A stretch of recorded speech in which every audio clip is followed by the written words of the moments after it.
Welcome to another edition of Talking with Kevin and Son.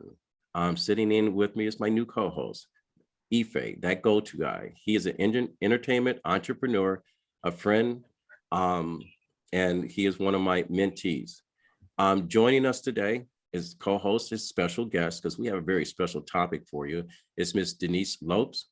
She is an educator out of Boston Public Schools, published author of poems, and a spoken word artist. We also have Miss Daria Dillard Stone. She's the CEO in Dayton, Ohio of the STAR program. And our featured guest is someone that you may know or you may not know, or someone you may want to know.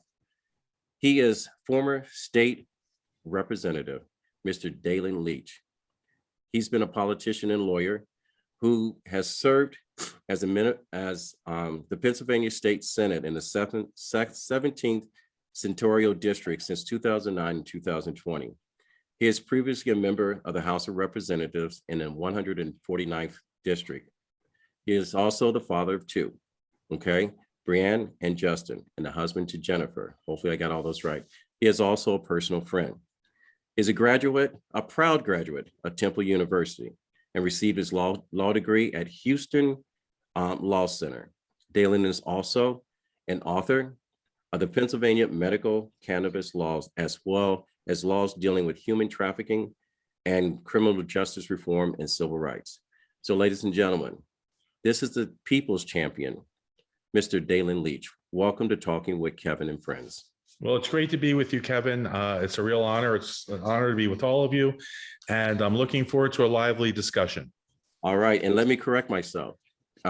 Talking with Kevin and Friends is our Motivational Sundays show. This is actually Talking with Kevin and Son. So I don't want anyone to get confused.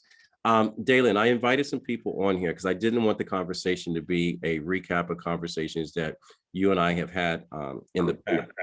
But there are some things that's going on in our society, and I know the people are split. We're trying to find some answers. Our topic today, we want to talk about gun control, the problem and the solutions. We wanted to have a discussion on the mass shootings and your personal feelings on that. We also want to discuss and have a clear explanation from an expert's point of view on the Second Amendment. And then I want to conclude with coming up with a plan and what you think the plan is to resolve this, or to create a solution where everyone wins at the end of the day. So with the first thing that I want to bring about is, let's talk about gun control.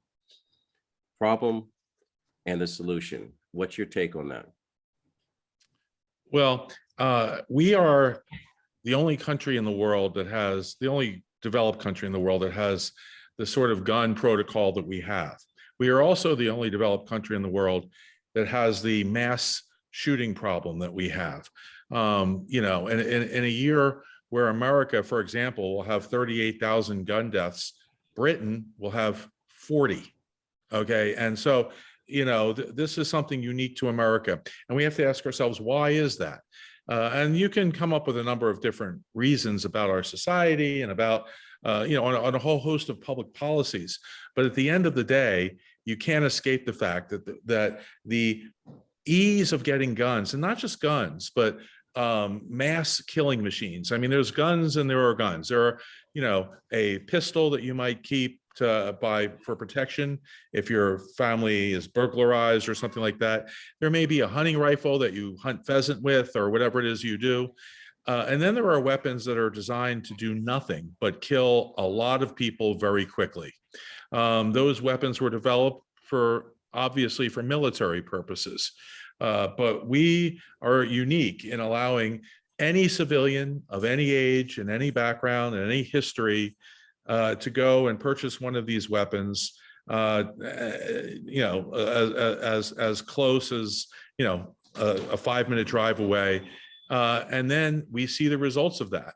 And so there are a number of things we can do, in my view, and we can talk about some of these, that will not affect the core of the Second Amendment. I just want to say one thing about the Second Amendment. The Second Amendment, like all constitutional amendments, is not absolute. The Second Amendment is worded in a very strange way, talking about well-regulated militias. Look at the First Amendment, which is completely unambiguous. Congress shall make no law abridging the freedom of speech. And yet we have all kinds of laws that abridge the freedom of speech, because whether it's you can't lie in advertising, you can't defame somebody, you can't give away state secrets, you can't yell fire in a crowded theater, or you can't incite violence. There's a lot of things, and they're all based on public safety, essentially, because as Justice Brandeis said, the Constitution is not a suicide pact. And so they balance, if there's ever an issue where a constitutional right is potentially impacted, the courts balance the right and the impact on that right versus the state's interest in the law that's being challenged. So there are a lot of laws that we can pass. And in fact, there's laws on the books already that deal with guns, but don't impact the Second Amendment. And so we have to start looking at solutions that will actually make a difference. I have a lot of thoughts on this. I don't want to monopolize the conversation. But at the end of the day, unless we deal with the gun issue, we're never going to solve the problem of the outrageous mass violence problem that we have. And Daylin, I want you to monopolize the conversation. You're the expert. You have sat at the dinner table, have been served Thanksgiving dinner, 365 degrees with 50 different people that have a different perspectives or opinion and interpretation of what the Second Amendment law is. I'm going to ask you if you're familiar with Australia's gun law, but I also want, just for our listeners to understand, the Second Amendment allows you, it being necessary to scrutinize of a free state, the right of the people to keep and bear arms, and that law should not be infringed upon. The second part is what you had brought up regarding the militia. From my interpretation of what I read in the Second Amendment is that that amendment was designed to protect farmers against the government overtaking and us being able to protect ourselves using muskets. Now, when I look at that law, I'm saying versus what we have as far as what weapons of mass destruction, which is the reason why a machine gun is called an assault rifle instead of a safety rifle, is that I'm okay with everyone carrying muskets, because in order to shoot and reload, you have to think about what you're going to do next versus pulling the trigger and watching people fall in front of you. Can you explain the reason why, or your opinion, why from 1996, when Australia implemented a strong gun control law, there's been zero mass shootings to date? No, there's a direct cause and effect. In fact, we banned, one of the solutions is stopping people from getting these military weapons. We banned assault rifles in this country ourselves for 10 years, and mass shootings went dramatically down. And so, there's a direct correlation between that. Some of the people I spoke to, who you talked about, some of my colleagues in the Senate who see things a different way, they are absolutists.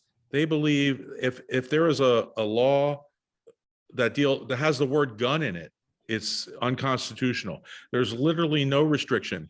I mean, under their theory, if you wanted to carry an assault weapon into an elementary school, no one could stop you because that's your constitutional right. Well, I think that's preposterous. And of course, we see not only in Uvalde, but dozens and dozens of times a year, the results of that. I would say the Second Amendment is it actually starts with the part about the militia. It says a well-regulated militia being necessary to the security of a free state, comma, the right of the people to keep and bear arms shall not be infringed. The way that's structured, it looks like the well-regulated militia part is the reason that we're doing this. If you read the history, they were worried about having a federal army that was that was the only method of defense, and so they talked about having state militias and so forth to assist in the defense, because it wasn't the technology we have now. You couldn't drive an armored personnel carrier, for 3 hours and get from New York to Washington. It was like a 2-week journey by foot. So there had to be local militias in order to protect, different localities. And again, you're right. They were single shot muskets where you had to put gunpowder in, then put the ball in, and then shoot it, and then do the same thing. These were not weapons. There are weapons now that can shoot 100 rounds a minute, and they hold drums that have 100 rounds in them. There is no reason for a civilian to be able to shoot 100 rounds per minute. There's no other than killing a lot of people. And that's not what the Second Amendment was designed to protect. So you're right. Australia, New Zealand, Britain, other countries, they had a problem. They passed some common sense laws, and they don't have that problem anymore. We can't even pass the most basic law. I mean, take for example, red flag laws. Red flag laws simply say that if someone makes it clear that they're a threat, let's say they post on Facebook like the Uvalde shooter did, I feel like shooting up an elementary school. Well, you could take their gun away from them for a little while till you see, what's going on there. If that was a serious threat, if they need mental health, treatment, if they, what was that?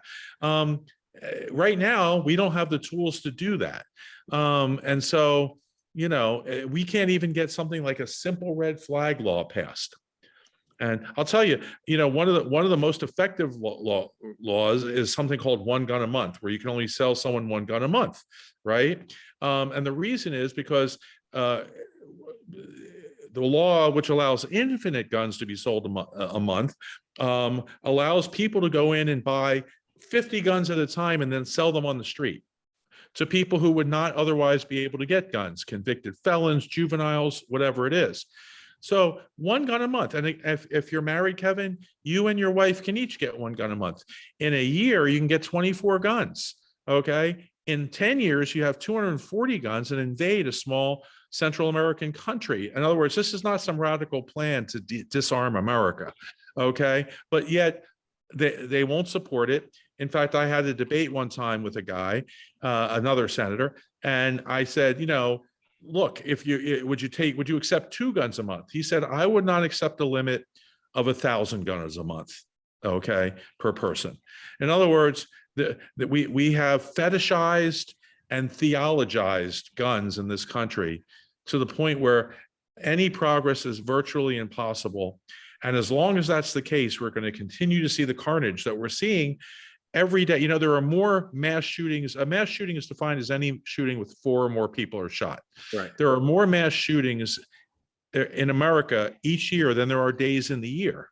Okay, so on the average day, more than one mass shooting somewhere in the country occurs. They don't all make the news. Only the most sensational ones do, because otherwise the news wouldn't be covering anything else. Okay, but it's like, just think about that. And that is going to persist until we, come up with this is a lie that the NRA tells people. There is no mainstream politician who has introduced legislation taking everyone's guns away from them. Okay, it's just not true. All right, but there are extreme situations that, frankly, the state has an interest in stepping in. And until we are able to do that, what we see happening every day is not going to stop.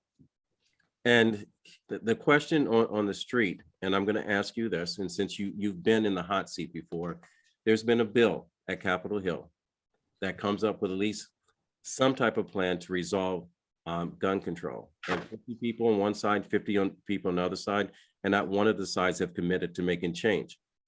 That has happened since you've been in office, since you're the former state representative, and it's happened before your predecessor and before that predecessor.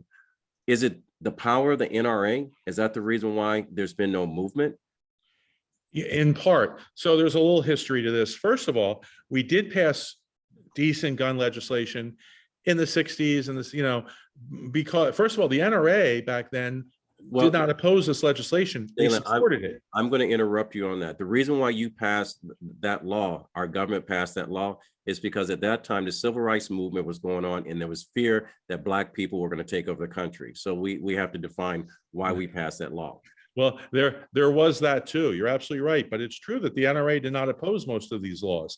The NRA at that time was a gun safety organization. They basically gave people lessons on how to shoot responsibly. They've changed completely over the years. But so there is that. But right now, why? So let's talk about the NRA. The NRA does not represent gun owners. Gun owners support most of this legislation. If you poll them, the NRA represents gun manufacturers, and gun manufacturers haven't, and that's how they're funded, and they have an interest in selling as many guns to as many people, regardless of who they are, as possible.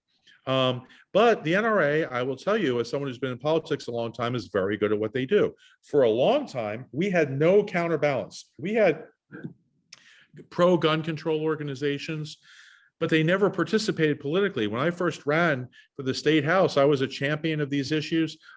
I couldn't get any help. I'd meet with them and they'd say, "We wish you luck. We don't really give money to candidates. We don't really endorse," but and I was like, do you think there are gun fairies that are going to come down and change these laws? The only way to do it is to elect people who support you. Reward your friends, punish your enemies. That's what works in politics. The NRA understands that. For a long time, the other side of the issue didn't. More recently, groups like Moms Demand Action, the Brady organization, Bloomberg, have started creating a political infrastructure on the pro-gun control side that will make that relevant in the discussion. But for a long time, we just had no political platform, no political infrastructure. And that's why we would lose battles that 90% of the American people agreed with us on. 90% of the American people think we should have background checks before we give someone a mass killing machine. Let's find out if they're a violent felon or if they're criminally, homicidally insane. That seems reasonable, right? 90% of the American people agree with that. We can't get that passed. At least historically, we've been unable to get that passed because we just didn't have the political infrastructure to do it. Hopefully that's changing, but that still is something that we're not, that's not even in the framework that has been negotiated in the United States Senate in the last couple of weeks between Senator Cornyn, Senator Murphy, and others. That's not even in that. That is such a, it'd be nice if it passed. It does a couple things that are good, but it is so tepid and it is so short of what we need. But hopefully we can build some momentum on it, but it looks like even that may be falling apart. All right, Daylin, we're going to pause for a second, and I just want to do a quick recap for people that have just tuned in to this. This episode of Talking Wit, Kevin and Son is brought to you by RMK Productions and the 10 United Podcast Network. Our mission is through the power of stories to uplift, through inspire, share stories and perspectives using the framework of education, learning, and modeling. Our purpose is hope, helping other people every day. Today, we have our featured guest, former Senator Daylin Leach, and champion of people, of our people, the melanated people, and all people. We also are joined with our guest, Denise Lopes, Daria Dillard-Stone, and my co-host, Ife, that go-to guy. I know they have some questions for you before we move on and talk about more of the mass shootings and coming up with a plan. So I'm going to go ahead and let my co-host, Denise Lopes, I know she's chomping at the bits, because I know when Sandy Hook happened, the NRA basically says the answer to this problem is put guns in the hands of educators, teachers.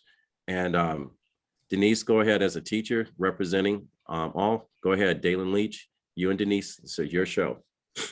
Hi, how you doing? Thank you for joining us today, and thank you for inviting me, Kevin. As an educator, I'm scared every day. Basically, every time we do that active shooter drill training, I'm anxious. I work kindergarten to 4th grade, so I have the little ones. And trying to feel safe and hearing that the best thing to do is to arm teachers, it gets me scared, because I'm not going to be able to teach knowing that I have a gun in my classroom. And I have, the kids now, they smarter than they used to be. How about if they get into my drawer where I have the gun? Like, what's going to happen?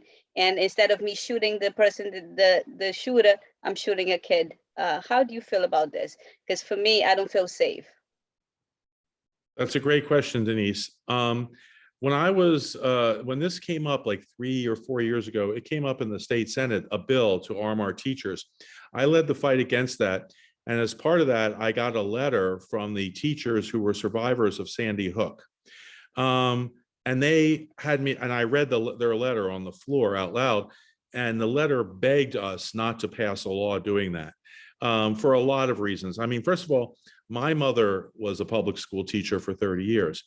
You don't know my mother, but you're going to have to trust me when I tell you that giving her a weapon and having her shoot it out with a sociopath with an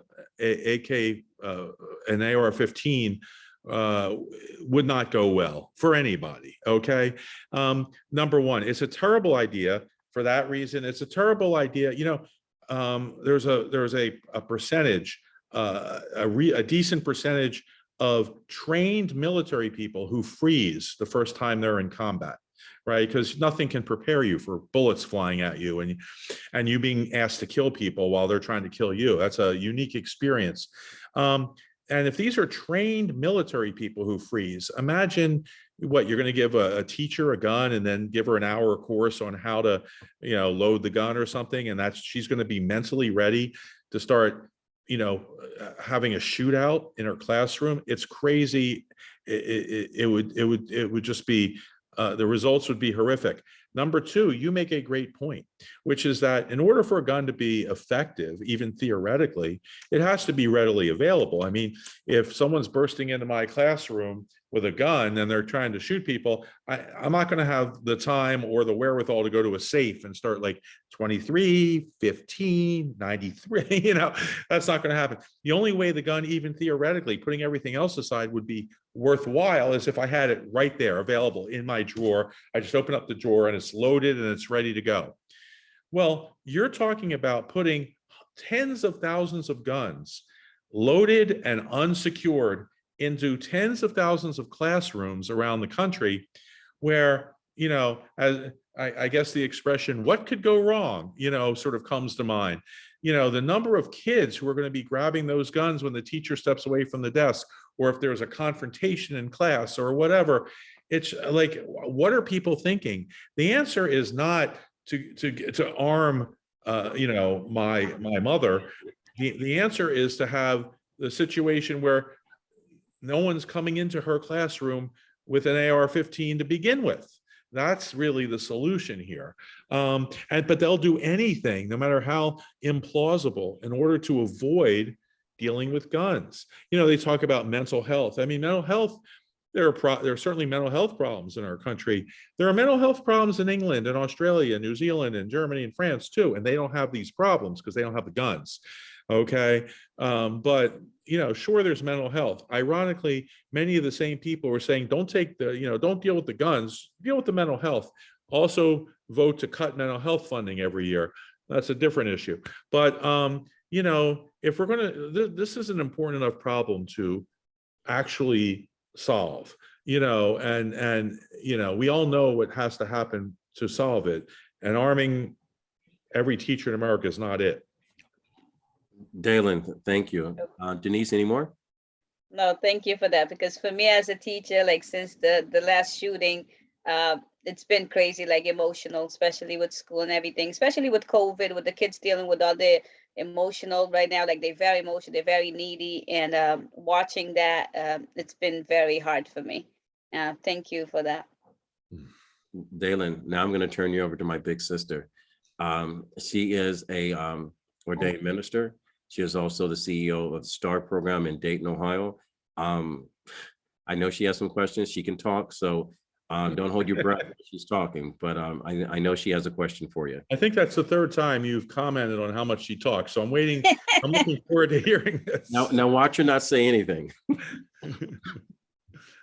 Senator Daylin, first of all, thank you again for being here. As a minister and a prior consultant for Dayton Public Schools here in Dayton for 5 years, the teachers have come to me privately in a group to say, what do we do? What can we do to stop this? We may not be able to stop what Congress is doing by passing the laws, but they don't want guns.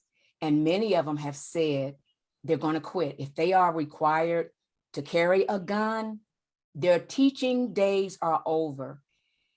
As a minister, I'm not a politician. I talk to politicians. I try to help politicians understand that they should not lose their humanness and their touch with the real people that they're serving. How can you share with me as a minister and talking to the faith-based organization, what should we be doing? Well, you know, there's an old expression that says, it's hard to get people to understand things if their paycheck depends on them not understanding. Okay. You know, and people, even good people, they're not looking to commit career suicide. They're not looking to, you know, lose their jobs and whatever. So, you know, it is important to be on the right side of things. It's important to know your case and to have intellectual persuasion and all of that, but it's not enough. It's important also to organize and let people know, because, you know, I'll tell you, voting, I mean, you know, there are issues that if you poll people on, they'll take a certain position on, but they're not voting issues. Like, and that's one of the mistakes people frequently make about politics. Like, if you say it, like, I remember when they were talking about, you know, pay raises, legislative pay raises, or cutting the pay of legislators. If you ask people, 90% of them will say they want to cut legislators' pay. Most of them don't even know how much it is. They don't care. They just want to cut it. But when it comes to election day, that's not what they're voting on. So the fact that 90% of them support that isn't really that relevant politically. It's interesting, but it's not that relevant politically. Guns, however, for those who worship guns, that is a voting issue for them. Okay. And so if you're perceived as trying to take away, I mean, you may have seen Senator Cornyn, who's the Republican negotiator for the US Senate, trying to come up with a moderate gun law. He went to his party's convention in Texas this week and was booed off the stage by his own party. Like, so this is real serious, like, political risk that people are taking in certain areas, not in the Southeast Pennsylvania, but central Pennsylvania, you know, or Western Pennsylvania, or other places around the country. You're taking a real serious risk in supporting gun. And you need to know that someone's going to have your back, because someone's going to come after you. Okay. And we haven't done a good enough job in making this a voting issue for our side. And for also, again, as I talked about before, creating the infrastructure to give people a comfort level that, well, when they come after me, I've got an army behind me that's gonna help me, okay? And I'm not in this alone. And you know, because otherwise you're just asking people to commit career suicide. And I don't care how righteous your cause, there are a few people who are willing to do it. We see Liz Cheney doing that in the context of the January 6th hearing. I mean, she's going to get crushed in her primary, but she made that decision. I'm going to give up my career to do the right thing. But it's hard to do for a lot of politicians. And you know, if that is your ask, you're not going to win battles. What you need to do, what we all need to do, is say to a politician, we need you to vote this way because it's the right thing to do. Here's reason why, blah, blah, you know, here's the argument why it's the right thing to do. And we want you to know that if you're on our side, we're on your side. And there's going to be a whole host of folks who are going to be contributing to you, knocking on doors for you, voting for you, organizing for you. That's how politics works. It's not a profession where things are decided solely on, you know, who has the best argument. That is not a thing. I wish it was, but it's not. So that's what I would say. Get your, you know, your congregants or your whatever it is, and talk to them. This needs to be an issue that they're going to vote on. So we need to take it to the streets. That's what I heard in short. In short, that's what I heard. So, well, the streets, protests and stuff is really helpful. And also take it, there's several ways you can mean that, but also take it to the voting booth. You know, and so, like, you know, these are political decisions made in a political context. So we can't pretend, you know, that politics doesn't matter. Yeah. Thank you so much. Thank you, Daylin. that go-to guy, entrepreneur, entertainment entrepreneur, my co-host. Ife has a family that are educators. He is, let me correct myself, not naturally born here in the United States, or your parents were naturally born here in the United States, but you were raised. Am I correct, Ife? All Yeah, right. coming from Nigeria. So, All right. yeah. Go ahead and ask your question, Ife. Seeing that most United States citizens are for gun control, where is this disconnect happening where we're having politicians that are advocating against what their constituents are going for? And at what point well, I want to ask a 2-point question. Where is the disconnect? And second, when do we as voting citizens, what would you suggest the next step be? Because it seems like there's more mass shootings per days of the year currently. And myself personally, thoughts and prayers don't equal protection. It needs to be thoughts and prayers and people losing their political office because they say the same thing and nothing happens. Nothing happens. Yeah. Yeah. No, thoughts and prayers are nice, but they're only the first step. They're not the only step, and so that's the problem we have. And you're right that it's, people are voting against what their constituents want if their constituents are asked. One of the problems we have is that there's a number of problems. I mean, one of the main problems that I sort of touched on is that while if you ask people in a poll, what do you support? They'll tell you one thing, but if you ask the same 1,000 people, what will you decide your vote on? The pro-gun people are much more likely to say guns. The anti-gun people will say, school taxes or, the environment or whatever else it is, like gun, so if you're just doing a political calculation, not like, hey, what's right and wrong, or not like, well, what do my constituents really want in their heart? But if you're doing a political calculation, in many places in this country, your decision will be to oppose any gun restrictions. Now, the other problem we have is as I said, there's certain areas where that's definitely true. Rural areas, certain parts of each state. There's areas where it's not true. Philadelphia suburbs, guns are a big voting issue, gun control legislation. The problem is, and this goes beyond guns, but our system is set up in such a way that the people in rural areas and conservative areas like that have far more power proportionate to their population than people in urban areas. One reason is simply, like, let's take the US Senate, for example. North Dakota and South Dakota together have under 2 million people. They were originally one state. Somehow they got divided. So there's 4 US senators from North Dakota and South Dakota. There was also 4 total US senators from California and New York, okay, which have like 90 million people.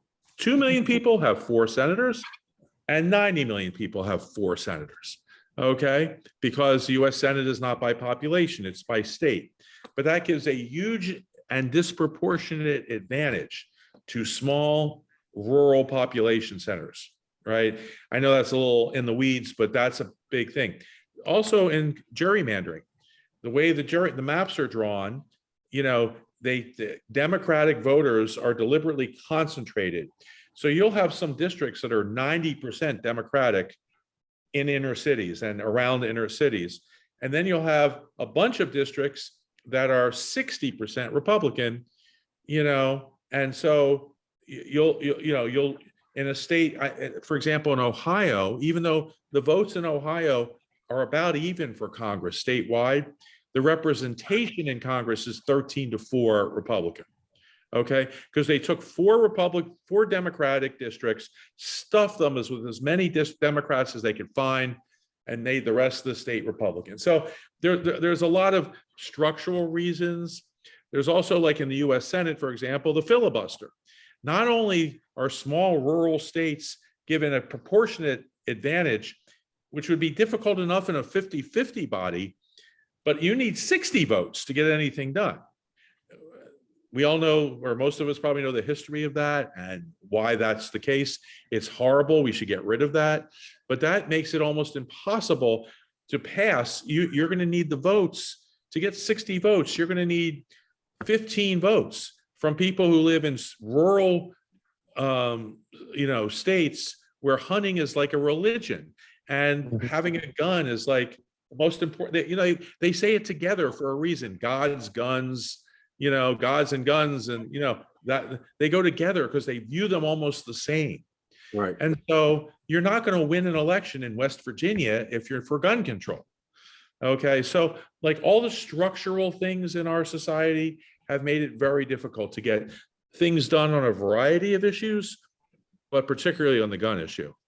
And I agree with you. And my guest has asked some very poignant questions, and I think our listeners would agree that these are questions to be answered. Also, our listeners are probably trying to figure out all of the ins and outs of politics, or what Daylin was basically trying to explain to you. The reason why the numbers are so skewed versus one party versus another is because a party wants to have control in the event that the people are not in agreement with whatever issue or the party or whatever candidate is being elected to that party. So that's something that's definitely needs to be controlled. The reason why we have the Constitution and reason why there's amendments in there, everyone doesn't want change, but what is an amendment? Amendment is a subject or conversation need to be had that could be changed based on situations, circumstances, or whatever the case may be. My biggest argument when it comes to politics is the conversation we're having right here with Senator Daylin Leach is a conversation that needs to be had with every single politician that's running for an office, that it has to become personal. Instead of the mudslinging, we go back and back about trying to see how much he did or she didn't do when she was 16, or how many issues she had with their next door neighbor, their wife, or whatever the case may be. We need to talk about the facts. And the conversation we're having today is coming up with a solution to a problem that will eventually, if not controlled, will affect all of us. And I've said this publicly. To this date, the wrong parent, the wrong husband, the wrong wife, the wrong cousin, brother, whatever, has not lost a loved one to a violent act of mass shooting or at the hands of a gun in order for this to become a personal issue to them. And the reason why we're doing this is because for me and the people that have joined me on this staff, and the many people I talk to, including Daylin and his family and his friends, this has become a personal issue. And that's the reason why we're talking about it. Daylin, you are now a citizen. I'm going to bring up a couple of things to you, and I want to know, as a father and a friend and as a citizen, your take on this. Buffalo, Sandy Hook, Columbine, Las Vegas, Texas, Parkland, Berkeley, and it goes on and on. George Floyd, Aubrey, Breonna. As a citizen, hearing this conversation and the conversation we're at hand, talk to us about your feelings as a human being and what we need to do in order to save humanity from a problem that's only surely based on profit. When there's 4.1 million guns that were sold legally last year, that number has to be triple that were sold in the black market or whatever. Talk to us about you as a parent and a husband and a friend and a former politician, of what these things, how it affects you.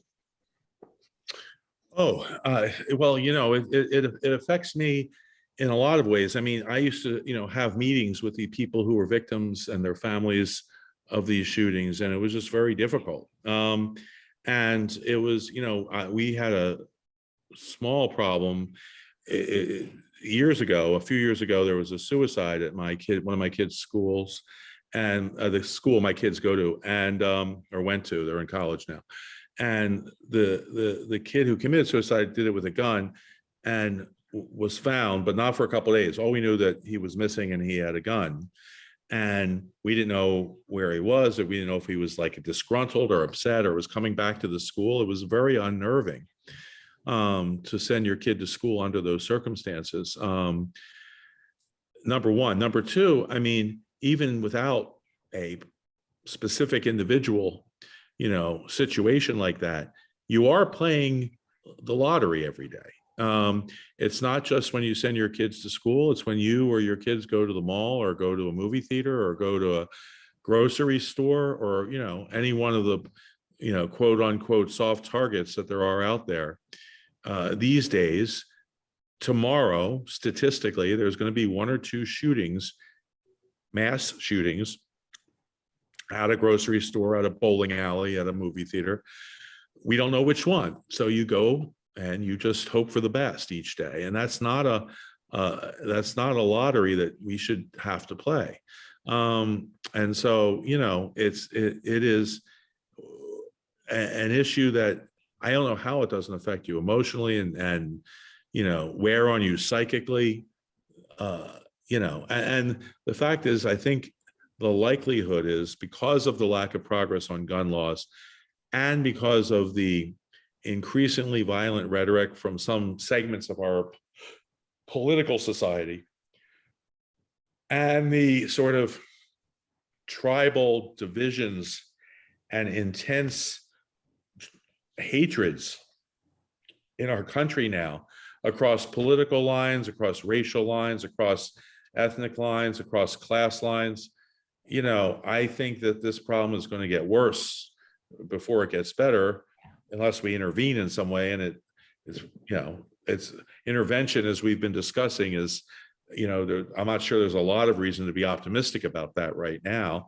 So, it is the lottery you play every day. Your odds, as the violence gets worse, your odds get worse and your kids' odds gets worse. And so, that's just not a good way to go through society. And that's why, the reason that only a few mass shootings make it on to the national news is because they've become so commonplace. I mean, if you just walk into a hardware store and shoot 4 people and they get a line somewhere, it's not going to be a big story on the news because it happens every 9 hours or something in America. If you shoot 21 kids at an elementary school, okay, that'll get you on TV. But we're getting so desensitized as these things become so commonplace and so normalized that it's almost like if we just hear 3 people, like last week, or was it 2 weeks ago, just here in Philadelphia, people were killed on South Street. I used to live right off of South Street. I walked there all the time. People, you all know this, people were just gunned down on South Street. And, but it wasn't like that would just be mind blowing years ago. Now it's sort of mentioned on the news. It's like the 4th story, and and then we sort of forget about it.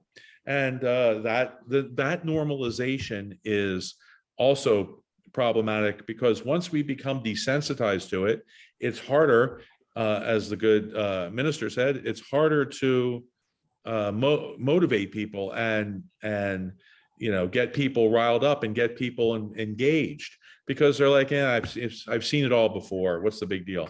They don't say that, but that's what their brain is saying, So, that is a problem that we have to address. We can't allow this to become a normal situation. We can never allow this to become a normal situation. Daylin, thank you. And I know we've taken you off of your busy schedule. I know you're spending time with your family. You got a beautiful background there. You're probably going to go out in your boat later on. But I don't have a boat, but I'm open to gifts. And now you can take them. I can take them. We're going to go around, and I just want each of our guest hosts and my co-hosts to send a message and give a closing statement to the people. And then I want you to think about, and I asked this of every guest we've had on any of our podcasts of Talking with Kevin and Son, if they had one ask, if there is one thing that they can change or have a dream come true, what would that be? So while we're giving you time to contemplate that conversation, to gather your thoughts, I'm going to turn this over to Denise, then Daria, then Ife, and then we're going to come back to you. Denise, leave our people with something. Just demand a plan. We need all the voices, everybody that we can. As a teacher, it hits home. I want to feel safe at work. I want to be able to educate our students, our youth, our next generation. And if I'm afraid, I'm not going to be able to teach them. And I don't want them seeing that. I don't want my students to live in fear that anything could happen at any time. So just demand a plan. We need to talk to the politicians. We need to do better. Daria. We have to demand a plan. And just listening to what is going on across the country and marching in the streets and even prayer, it's not enough, people. We have to demand a plan. And how do we do that? We ask politicians who are voting against what we need to come to our churches when it's not time to vote.